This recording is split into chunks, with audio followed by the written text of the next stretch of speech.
Why are you procrastinating, hesitating, or holding back in your business, right? I personally don't believe that it's because of you're lazy, you're unmotivated, things like that. I don't believe in any of that stuff. The reason people, otherwise, why would you, right? If you know something is going to lead you to success, money, fun, fulfillment, why would you hold back? Well, I have an answer for you.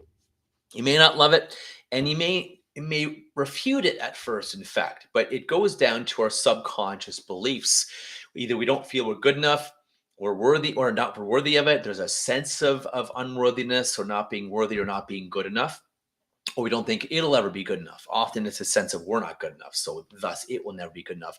Or if stuff we're not good enough, we're not worthy for it, thus it won't work. People won't buy it, people won't come. So again, either we procrastinate, we hesitate, we say, oh, I'm lazy or unmotivated. But no, it's this block that's inside of all of us. That's why we procrastinate, hesitate, hold back.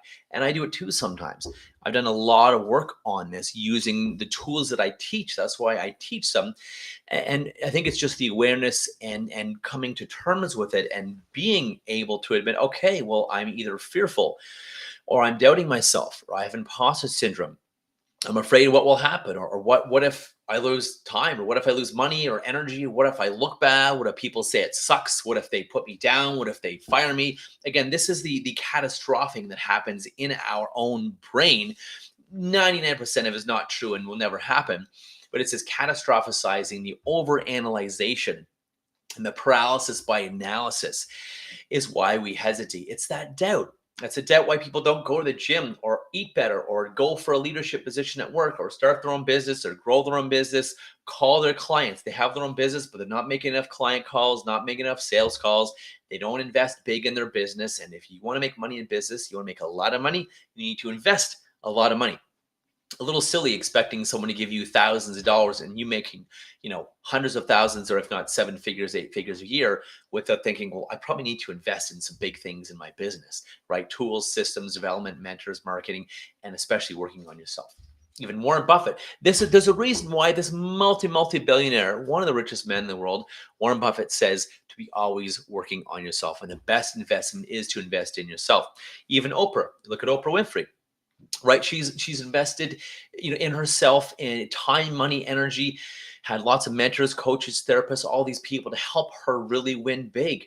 It is the investment in ourselves. It is our subconscious, which is actually 95% of your brain versus the 5% conscious mind that says, I want to lose weight. I want to do this. I want to make more money. I want to have more of that, right? This is what it is. This is the core reason, digging down to deeper stuff that you need to look at. Versus, oh, I'm lazy, I'm procrastinating, and why don't I do this? Why am I so this? Why am I so useless? Why am I that? And instead of getting down on yourself, blaming yourself, hating yourself, whatever it is, having anxiety because you're not doing something, look at the stuff and really look at the ugly stuff, the good and the bad, the ugly that is there. And I can guarantee you, procrastination, avoidance, hesitating, holding back, or the stopping and starting, stopping, starting, stopping, starting again, or if you're someone who doesn't completely finish anything, you do it a third or half or three quarters or 90% and is never done, I can guarantee you that it goes down to a sense of not feeling worthy enough, not feeling good enough. Thus, it'll never be good enough, and people won't do it. They won't buy it. They won't whatever. Or if you're paralyzed and not taking action at all, it's a lot easier to overthink things or think about things 1,000 times. A lot less scary to do that than to get out there and test it. So two things. Live in effort, as Justin Sterling says. Live in screw it, let's do it, as Richard Branson says, or just do it. Like Phil Knight, who invented the Nike shoe and developed Nike, he says, just do it. That's number one. Just do it. Fail Your Way to Success. There's a really good book, actually, that's called Success Starts with Failure. Really, really good book. And go take a look at that and then start taking action. Start being open to failing, because the more you fail, the more you'll win, the more you'll learn. If we didn't fail by falling as toddlers learning to walk, we didn't fail, by falling on our bikes and knowing, okay, don't do that with my wheel on my, not my wheel, my the handlebars on my bike. I don't shift too quickly, otherwise I fall. If we didn't take action and make some failures, we'd never be walking. We'd all be crawling around on the ground, which would be quite something. Right, look at how cars would be or computers would be if we were all crawling around on the ground. Or if you never rode a bike or did anything new before. So it's looking at these deep-seated self-limiting beliefs. And if you want to know how to do that, reach out to me, DM me, visit me on unleashyourpower.com. Follow me and subscribe because there's going to be lots more videos on looking at that, how to get past that, how to avoid that, and what to do instead.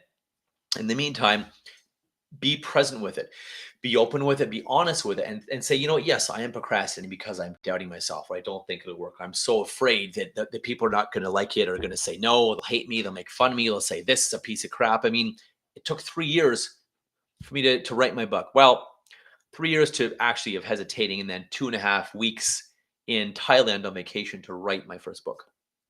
Enough said. I could have my book out 3 years minus 2.5 weeks earlier.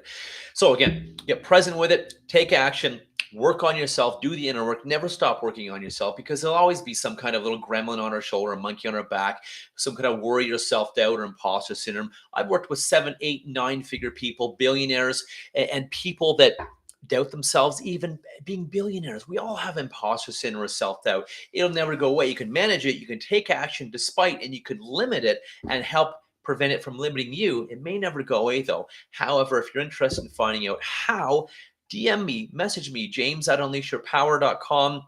DM me here, go to unleashyourpower.com. I'd love to have a conversation explaining how I beat this stuff and how I'd love to help you beat this stuff too, because it's totally possible, totally doable, faster and easier than you thought. And this way, you can just go out there, kick ass, take names, take action, and go for what you want. So if you want to kick ass and take names, succeed, win, and do the doing that you know will make you successful, or do the doing that you think will make you successful.